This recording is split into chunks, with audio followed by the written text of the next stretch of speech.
That brings to the plate Mike McCormick. Mike's a right-hand hitter. Hit .299 on the regular season. Went 0 for 2 yesterday. 1-0 favor the Braves. Bob Lemon takes the stretch, checks his runner. Here's the pitch. McCormick looks at a fastball that's high. Ball 1.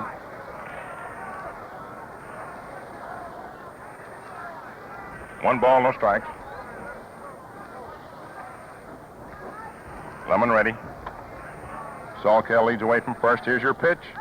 Another fastball. It's outside. Ball 2. 2 balls, no strikes.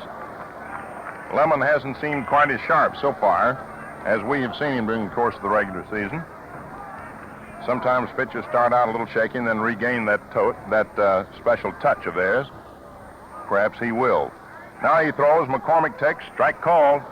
Just did get that one over the plate about letter high. And the count is 2-1. Outfield playing Mike McCormick toward left.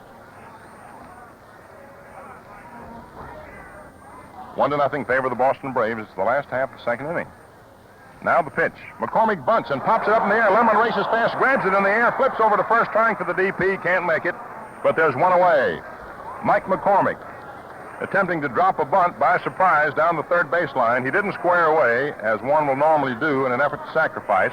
At the very last split second, he almost half threw his bat at the ball, trying to drop one down the third baseline, not only for sacrifice purpose, but definitely to try and beat it out. But he popped it in the air, and Bob Lemon, a good fielding pitcher, dashed over the line, grabbed the ball, and while off balance, threw over the first, trying to double up Salkeld, but couldn't do it. So there's one away, and the batter, Eddie Stanky, right-hand hitter.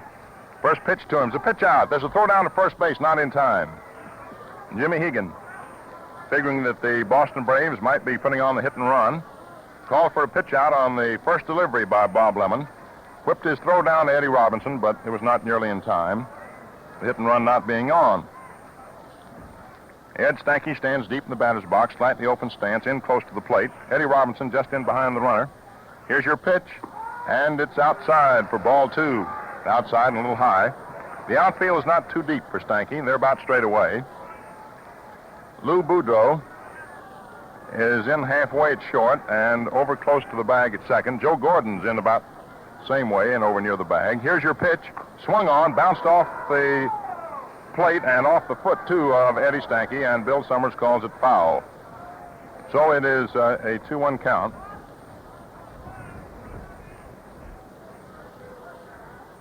We've just received word that those photographers who were at first, we thought, run out of there underneath the scoreboard in left center, had received special permission to snap pictures out there to get unusual angles of the World Series play. All right, Lemon delivers to Stanky, who swings and fouls it off to the right of the plate. Ball going out of play. 1-0 in favor of the Boston Braves. It's the last half of the second inning. Bill Salkeld is on first base. One down, and Ed Stanky, the batter, with a count 2-2. Bob Lemon taking his time now. Goes to the rosin bag, gives it a bit of a touch. Then he pulls at the visor of his cap. Has a look around at Salkeld, leading off first base. Now on the rubber, he looks in, gets his sign from Hegan, takes his stretch. Stanky set at the plate. Here's your pitch. Stanky takes high inside. Ball 3, 3-2. Stanky's a tough little fellow to pitch to. Gets a lot of bases on balls, and he's worked the count to 3-2 here. He has a tremendous amount of patience. Loves to wait those pitchers out. To him, a walk is as good as a base hit any time. There's a throw to first base, not in time.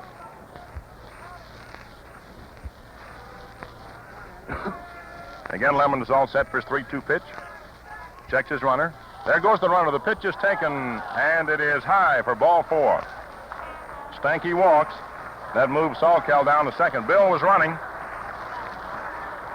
Had the pitch been in there for a strike, he might have had the chance for the double play, but it was high for ball 4, and Stanky walks. Salkeld moves to second, and the batter is Warren Spahn. Spahn is just a fair batter for a pitcher. He's had one home run. Of course, not in this series, but during the regular season. Hit at 167, left-hand batter. He swings and fouls it off behind the plate, strike 1. But any baseball player will tell you, when there are runners on the bases, no matter who you are, if you're up there swinging a bat, you're dangerous. The last half of the second, the score, the Boston Braves 1, the Cleveland Indians nothing. Bill Salkeld on second base, Eddie Stanky on first base. One man out and Warren Spahn the batter, with Tommy Holmes on deck. Bob Lemon with the stretch, delivers. Spahn takes, and it's inside. Fastball. Backed him away. Ball one.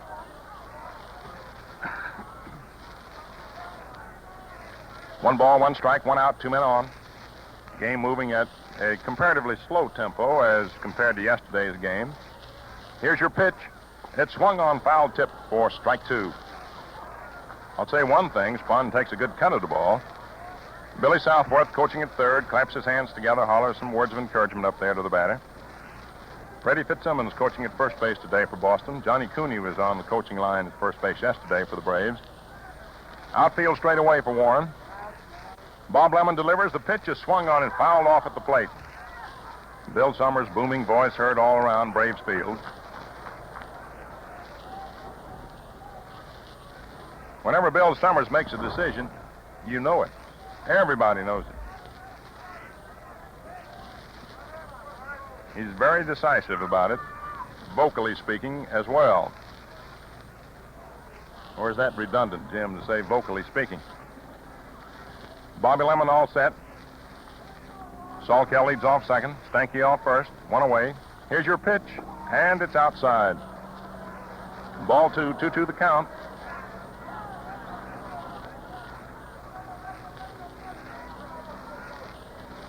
We just took a look overhead. We see a lot of blue in the sky. Sun is still shining, and so the rain which fell just before the game began looks as if it won't come down anymore. Here's your pitch, and it's high outside for ball 3. 3-2. So Bob Lemon, trying to be a little too cagey with Warren Spahn after being ahead of him, has now run the count out all the way to 3-2. With one down, Salkeld on second and Stanky on first. May be playing it safe. On the other hand, Billy Southworth may risk him running. We'll watch him. The stretch, the pitch, it swung on a ground ball hit out toward second. Gordon, who was left up with it, throws to Robinson for the out. Moving to third, Salkeld. Down to second moves Stanky. A nice play by Joe Gordon, as Spahn came very close to getting that ball into the hole between first and second. As a matter of fact, he hit the ball right into the hole, but he didn't have quite enough push behind it. And Joe Gordon, ever the flash still, darted to his left and came up with the ball and tossed the batter out. So Spahn on the 3-2 pitch grounds out Gordon to Robinson. And now you have Salkeld on third, Stanky on second, 2 men out, and the batter Tommy Holmes. And now Jimmy Hegan and Bill Summers having a bit of discussion at home plate. Tommy Holmes moves into hitting position. He bounced out to Lemon in the first inning. The man who got the base hit that broke up yesterday's ball game. They're calling him the Brooklyn Bomber today. That's his home in Flatbush. But his heart is right here in Boston. Lemon into the full windup, delivers. Tommy Holmes takes outside, ball 1. Alvin Dark is on deck. Despite the fact that Dark is a right-hand hitter and first base is open and 2 down, Lou Boudreau not going to walk the left-hand hitter to pitch to the right-hand hitter. He's working on the batter, and the pitch is high inside, almost hit Tommy Holmes, ball 2. Bob Lemon came in with a high inside pitch, and Tommy Holmes had to really hustle to get away from that plate and away from that ball. So it's a 2-0 count. Lou's strategy may have been anyway to have Bob try to get corners on Holmes, and if he doesn't, well, first base is open anyway. 2 balls, no strikes, 2 outs. Runners on second and third. Salkeld on third, Stanky on second. Last half of the second inning, 1-0 favor the Braves. Lemon into the windup, 2-0 pitch to Holmes. Swung on a boundary hit right back to the box. Lemon takes it, throws over to Robinson in time for the out, and that is all for the Boston Braves in the last half of the second inning, as Bob Lemon, for the second consecutive time, gets Tommy Holmes to wrap back to the box. No runs, 1 hit. No errors for the Indians. 2 left on for Boston. And the score at the end of 2 innings of play, the Braves 1, the Indians 0. And now we pause 10 seconds for station identification. This is the Mutual Broadcasting System. This is WOR, New York, the mutual station that brings you the World Series and other top sports events the year round.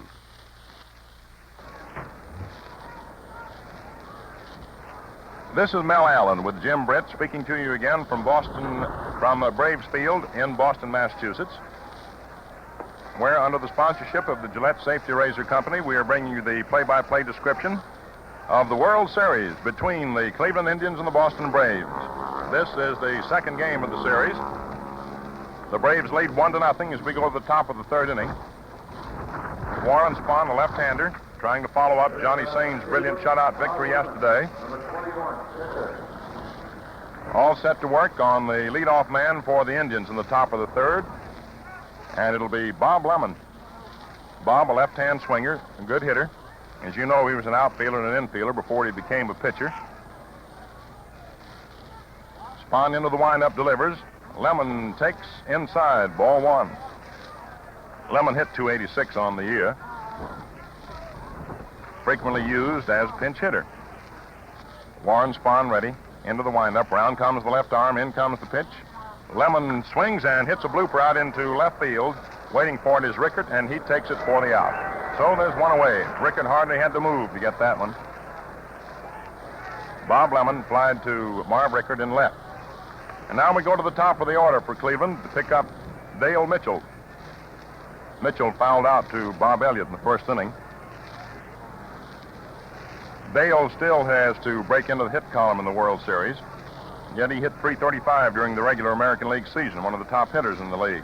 Spahn throws, pitch, right in there for a called strike. Overhand fastball, got the plate about knee high. Bob Elliott laying in close at third because Mitchell sometimes likes to lay him down. Here's your delivery. It's swung on. A little fly ball down the left field line. Rickert chasing it. He's going to get under it. And he makes the catch in foul territory as he caught the ball after he crossed the line. So they're two down. And the Indians unable to solve the delivery of Warren Spahn thus far. Have had but one hit. That was a double by Larry Doby in the second inning with 2 outs. The only extra base hit of the World Series thus far. Now here's Allie Clark, right-hand batter. First pitch to him. Up high, ball one. That slow curve responds. Clark struck out in the first inning. Spahn working very fast, taking very little time between pitches. Throws very high, and the count is 2 balls, no strikes.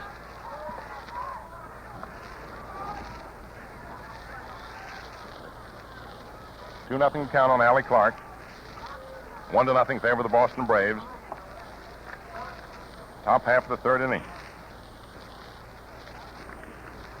Spahn taking a little time now. Now he's ready. Here's his pitch. Allie Clark swings and sends a grounder deep to third. There's Elliott going to his left, up with it. Throws over to Torgeson in time, and Clark is out. Allie Clark hit a slow bound into the hole between third and short, but Elliott had time to drift to his left, grab it, and fire to first to retire Clark. No runs for Cleveland, no hits, no Brave errors, nobody left on for the Indians. And at the end of 2.5 innings of play, the score, Braves 1, Cleveland nothing. If you were listening when Johnny Pesky of the Boston Red Sox was on the air a while ago, you heard him say that the new Gillette dispenser is the greatest shaving convenience ever. Yes, fans, it's the handiest thing you can imagine, for it deals out unwrapped Gillette Blue Blades presto and makes blade changing a cinch with any Gillette razor. You save time, save fuss, and save patience as well. What's more, the shaving edges are perfectly protected at all times. They don't even touch the dispenser when blades are being ejected.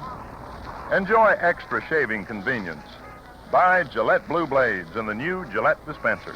You pay nothing extra, just 98 cents, the regular price of 20 blades. Look sharp, feel sharp, be sharp. Use Gillette Blue Blades with the sharpest edges ever honed.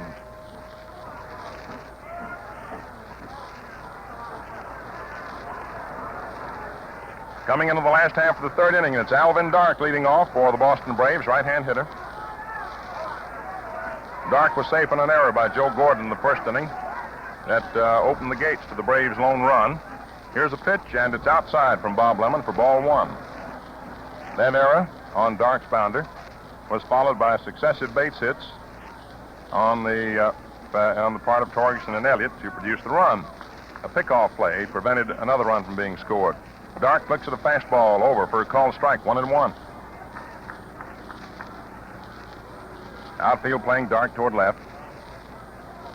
Ken Keltner laying halfway back at third and about 6-7 feet off the line. Lou Boudreau shading second, more than third, and in 2 or 3 steps. Joe Gordon over close to second, in a step. Eddie Robinson, the first baseman, about 10-15 feet off the first base line. Here's a sidearm curveball that's inside for ball 2. We had to wait for Bill Summers to call it because Al Dark looked like he had a notion of laying that ball down the third baseline and beating it out. So we had to wait for Bill Summers to decide whether or not he went through with that notion or held up. Summers says he held up, and the count is 2-1.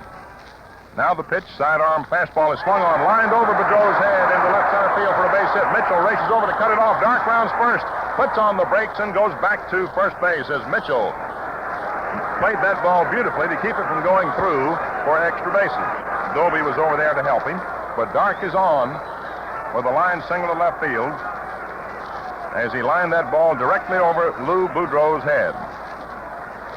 Now that's the 4th hit for the Boston Braves off Bob Lemon, and brings to the plate Earl Torgerson, who singled to right in the first inning.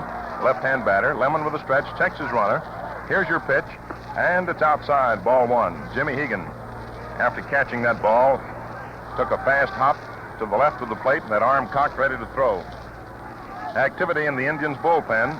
We cannot identify the hurler since it's in behind the wall out there. We can just barely see an arm throwing. Now, Bob Lemon ready, throws a pitch that's inside, and the count is 2-0 on Torgerson.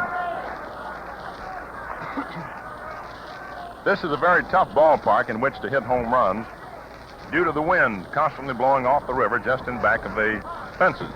Makes those high drives fade. We were talking to Johnny Mize about that yesterday. There's a throw over to first base, not in time. Mize said, "Brother, I know." He said, "I've played in that ballpark. That's one of the toughest ones I know of to hit home runs in."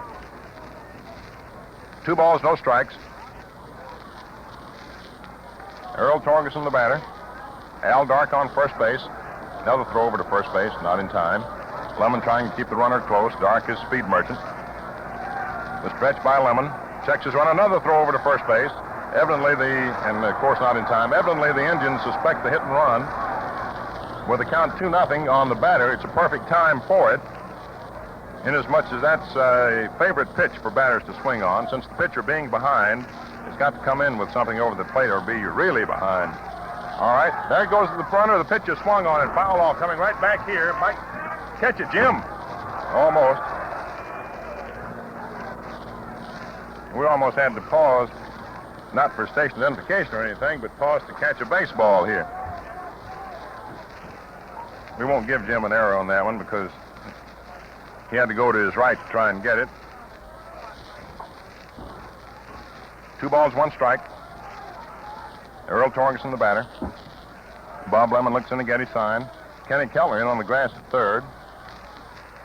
Lemon sets, throws. The pitch is swung on, hit up into the air, out into short right center. Gordon going out, Doby coming in, and Clark says he has it, makes the catch.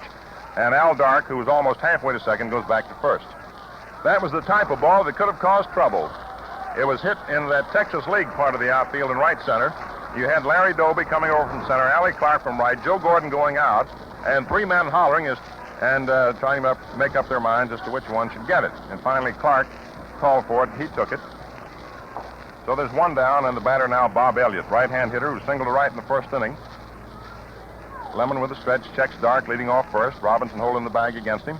Here's the pitch, and it's accidentally swung on and fouled down the first base line. The ball bouncing off the shins of Freddie Fitzsimmons, who's coaching at first base for the Braves.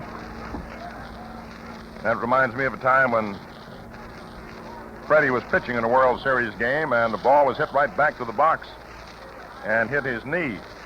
He was pitching for the Brooklyn Dodgers against the New York Yankees in the World Series back in 1941.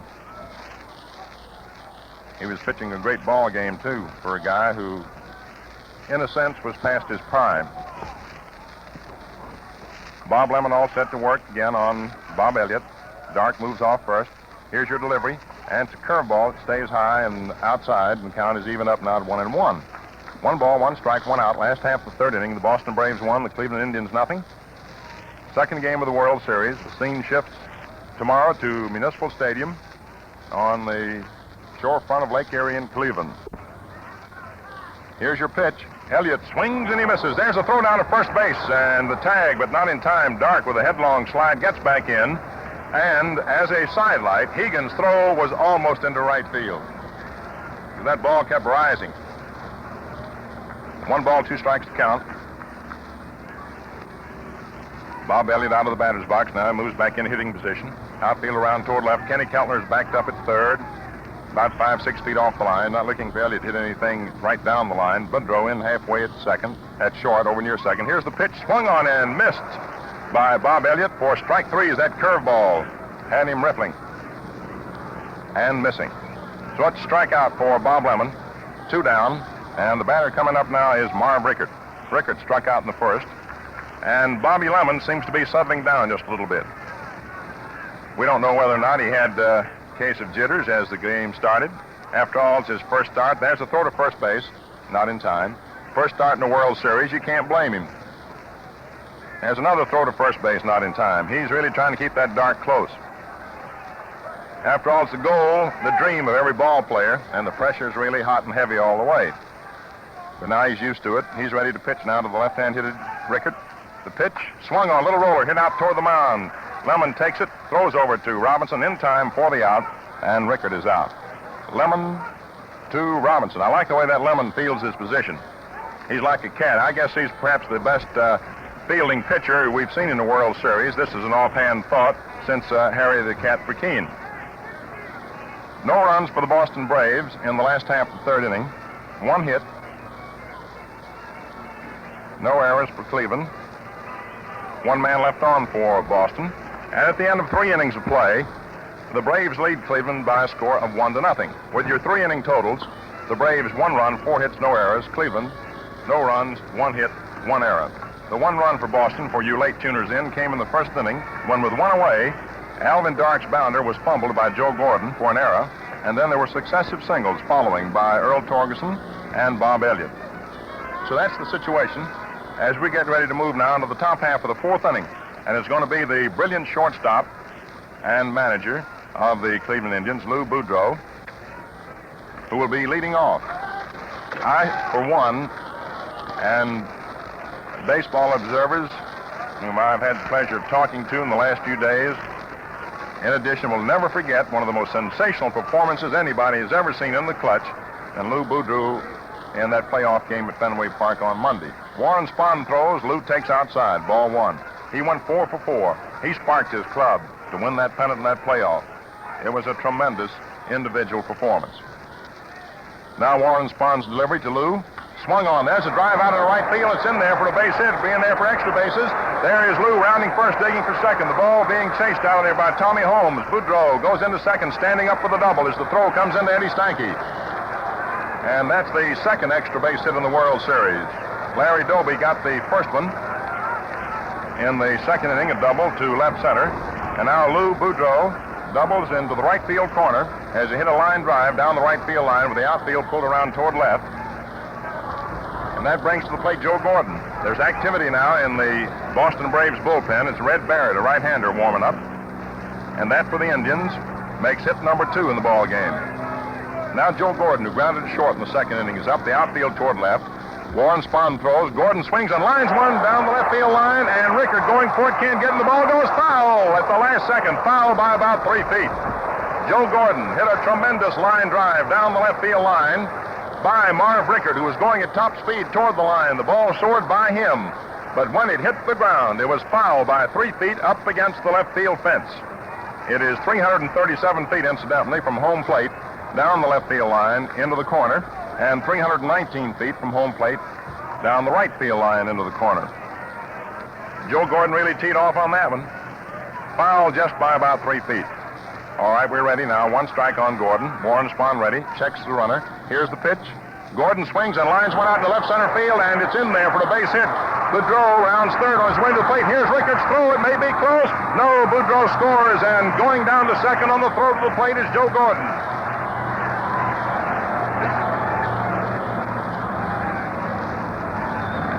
And it's a tie ball game, 1-1. Joe Gordon lined a single to left center.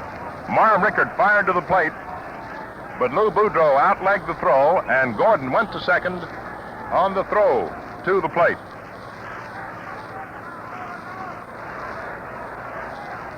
And that brings up Kenny Keltner, right-hand hitter. Warren Spahn with a stretch, checks Gordon leading off second. Here's your pitch, and it's outside. Ball one.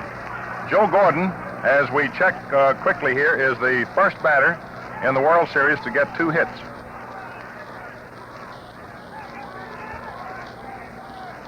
Spahn all set. Pitches. Kenny Keltner takes fastball over the outside corner for a called strike. 1-1.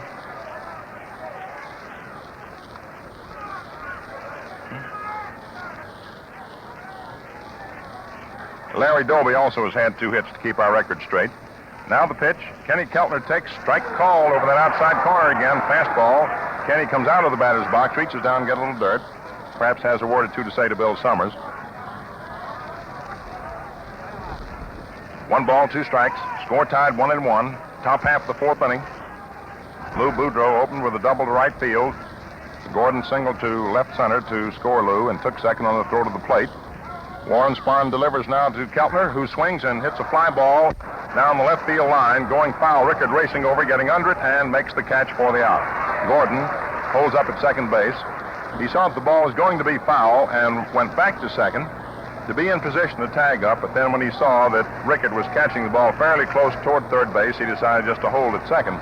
So Keltner hits a long foul fly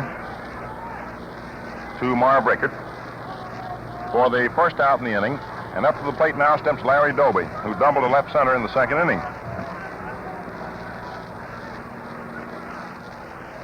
Warren Spahn takes his stretch. Joe Gordon moves off second. A look back by the left-hander. Here's the delivery. Doby takes a fastball low. Ball 1.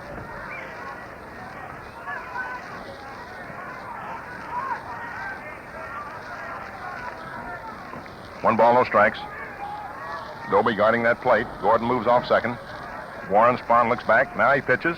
Doby takes. Strike called. Half-speed ball. Got the outside corner. Outfield playing Doby straight away. Bob Elliott's in fairly close at third because Doby, being fleet-footed, frequently lays him down and beats him out. First baseman Earl Torgerson guarding that first baseline. Eddie Stanky is shading second more than first, however. Al Darkin halfway at short over near second, trying to keep Gordon close. Here's your pitch. Doby takes high inside now for ball 2.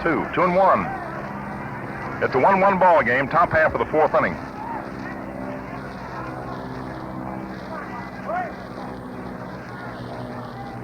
Yesterday's ball game was completed in very rapid time. This one moving at a much slower pace. Here's your delivery. Doby looks at one outside for ball 3. 3-1. And Spahn is beginning to lose some of his effectiveness that he displayed in the earlier innings. Red Barrett still throwing the bullpen for Boston.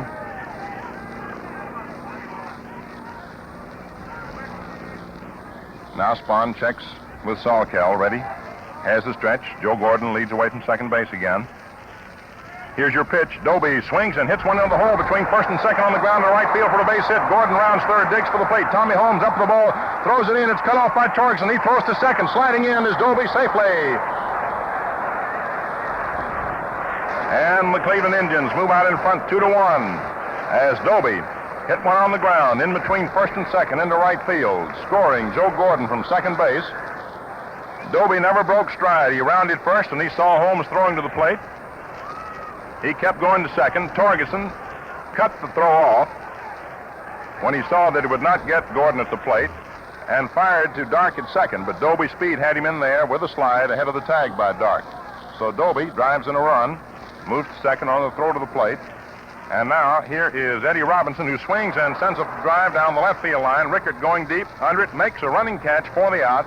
And Doby, who was halfway to third, has to go back to second.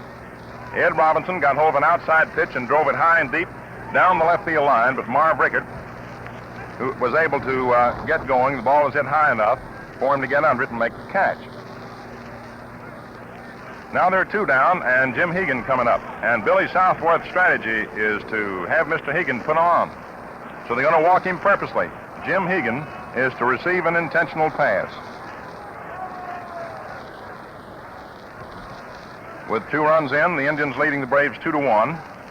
And with the long ball potential and base hit potential of Jim Hegan, a right-hand hitter, they decide to put him on with first base open and 2 down and pitch to the left-handed hitting Bob Lemon. So Hegan gets the 4th wide open. He trots on down to first base. Larry Doby's on second. And here's Bobby Lemon stepping in.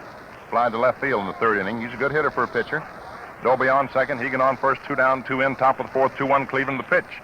There's its pitch swung on. Little roller hit to the mound. Grabbed by Spahn. He throws over to Torgerson in time for the out. And that's the end of the threat and the rally for the Cleveland Indians in the top of the 4th inning, which saw them score 2 runs, 3 hits, no Brave errors, and 2 men left on for Cleveland. And the score at the end of 3 1/2 innings of play, Cleveland 2, Boston 1. Thumbing through a 1912 magazine recently, I came across an ad announcing the ultimate in motor cars. Nothing finer would ever be built. I repeat, it was a 1912 model, and you wouldn't drive it today on a bet. Some of you men still are shaving with a 1912 model Gillette razor.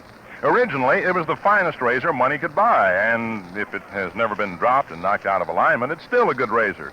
But today's Gillette Super Speed razor is as far superior as today's motor car.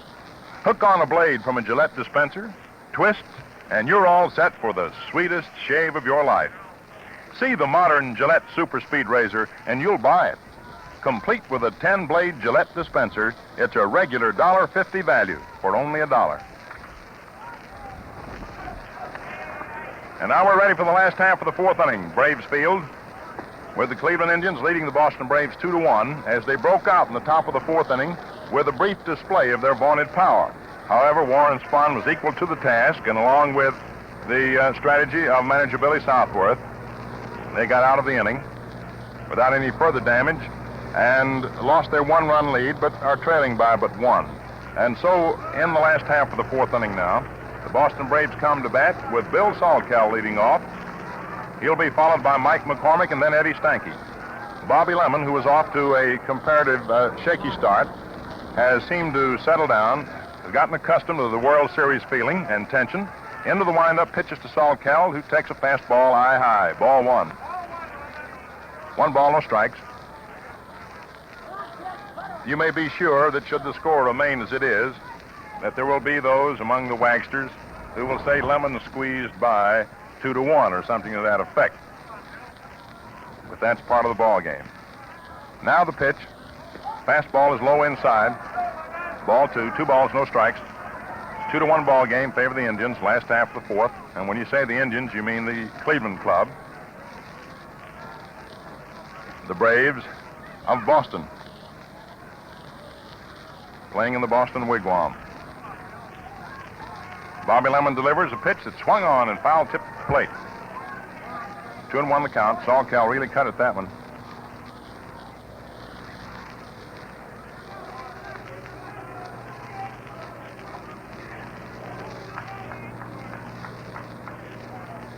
Bobby Lemon has been a busy boy today. He's handled something like 5 chances thus far.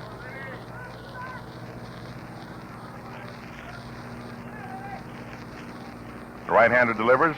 Salkeld swings and foul tips it for strike 2. Foul tip held on to by Jimmy Hegan. Let's see, he tossed out Holmes in the 1st inning for 1.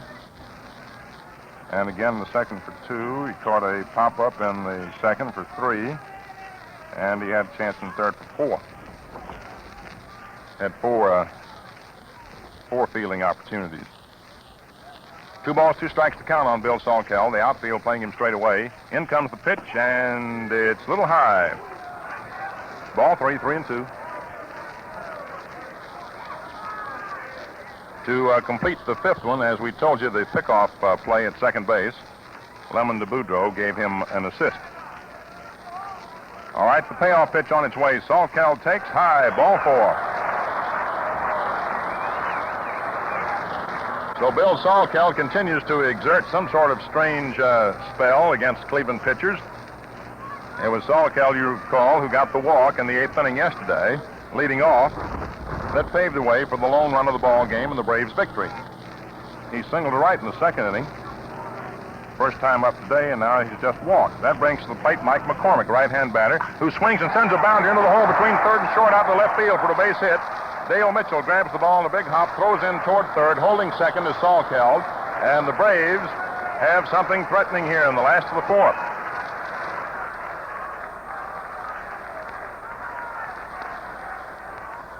Mike McCormick, who had popped out to Bob Lemon in a bunt attempt in the 2nd inning, hits the first pitch, smashing one on the ground, a high bouncer to the left and over the head of Kenny Keltner, sending Salkeld to second.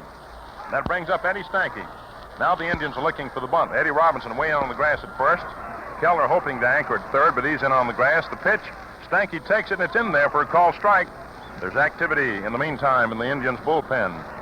It would appear to be Ed Kleiman throwing. It's difficult for us to see. It's in behind the fence, beyond the outfield reaches. Lou Boudreaux just in behind Salkeld, trying to hold him close. Eddie Robinson moving way in on the grass. Here's the pitch Stanky takes, and the pitch is outside for a ball, 1-1. Jimmy Hegan cocked his arms if he's going to throw somewhere, but had nowhere to throw. And so you have one of those exciting moments when a batter, to all intents and purposes, is up there to bunt, the first baseman charging the plate, the third baseman not charging because there's a runner on second, hoping to be able to anchor at third for the forced play there, and yet realizing that he may have to go in case the bunt is shoved down his way. The pitch is bunted down toward first. There is Robinson up for the ball, must play it to first base to Joe Gordon for the out, a perfect sacrifice.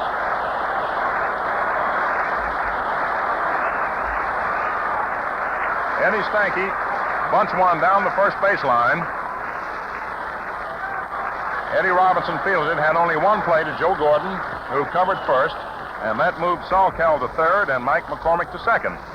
So the Boston Braves have runners now on second and third, 2 men in scoring position, with Warren Spahn coming to bat. Spahn grounded out to Joe Gordon in the 2nd inning. Sam Zoldak, a left-hander, starting to throw in the bullpen for Cleveland. Now the outfield about straight away for the left-hand batter. Bob Lemon throws. Spahn ducks a high inside pitch for ball 1. The Cleveland infield is laying in for a possible play at the plate. And there's Lou Boudreaux motioning out to Dale Mitchell in the left field to come in a little closer, hoping to keep that man on second from scoring in the event of a base hit out that way. That's Mike McCormick. Salkeld is on third. Here's your pitch. Spahn swings and hits one back to the box, and it's taken by Lemon. Throws over to Robinson, and the runners hold. And again, Bob Lemon comes to the fore as he induces Warren Spahn to hit back to the box. Bill Salkeld broke toward the plate, took about 2 steps with the crack of the bat, but when he saw Lemon with that ball in his glove, he darted back to third. Lemon, when he caught the ball, looked around to see if he had a play on the man at third or the man at second, saw that he didn't, and then threw over to Robinson at first to retire Spahn for the second out. Thus, the runners hold at second and third, and now the batter is Tommy Holmes, who twice has bounced out to Lemon. A left-hand batter, the pitch in there for a called strike. And you've got a great moment in this ball game right here, with the Cleveland Indians leading 2-1, and the Boston Braves with runners on second and third and 1 out, unable to move them as Warren Spahn bounces out to Bobby Lemon, the 6th fielding opportunity he's had in this ball game. And we'll check the record books in a little while to see if that approximates a World Series record or surpasses one.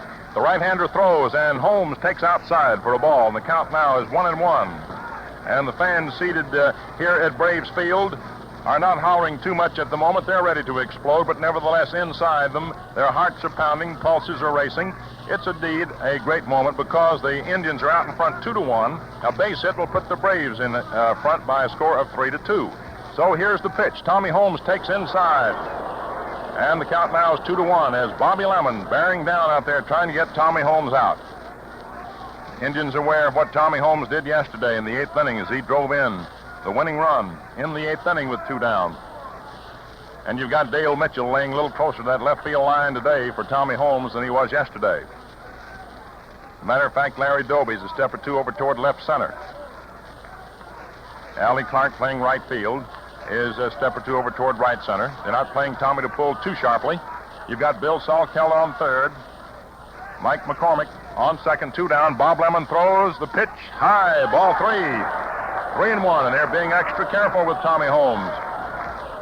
You got the right-handed hitting Alvin Dark on deck.